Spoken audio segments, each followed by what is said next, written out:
এইটো ভিডিওত আলোচনা কৰিম সিম্পল পেপাৰ সেকেন্ড পেপাৰ ইয়াৰ আগতে এখন পেপাৰ ইংলিশৰ আছিল এখনে দুখন পেপাৰে সিম্পল পেপাৰ বনোৱা হৈছে এই দুখন পেপাৰ তোমালোকে জেনেকে হক চাই লবা তেতিয়া সেকেন্ড পেপাৰখন তোমালোকে চাই লোৱা ইয়াতে 90 মাৰ্কৰ প্ৰশ্নৰ লগতে আনসাৰ দিয়া আছে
তোমালোকে সেকশন বি চাই লোৱা এখিনি 45 টা এমসিকিউ লগত আনসাৰ আছিল সেকশন বি তোমালোকৰ ফাৰ্স্ট টাইম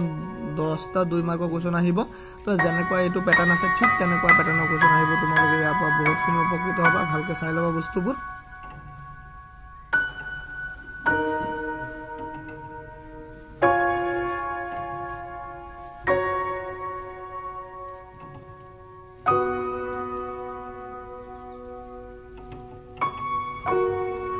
number লৈকে তোমালোকৰ 10 টা কোৱেশ্চন আছিল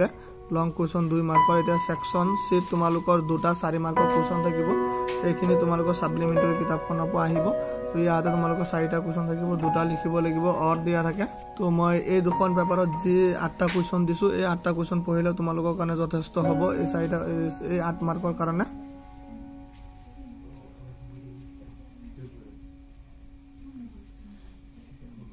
সেকশন ডিৰ পৰা তোমালোকৰ গ্ৰামাৰ স্কিল তো ইয়াতে তোমালোকৰ ফাৰ্স্ট টাইম এছে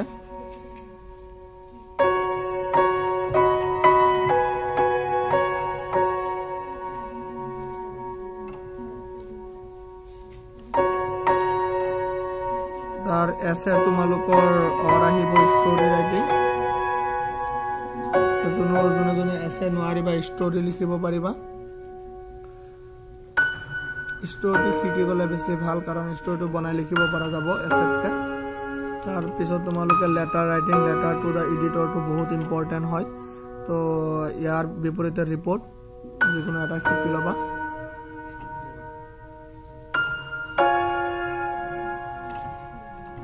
তো লাষ্ট তোমালোকৰ আহিব কি ট্ৰান্সলেট কৰা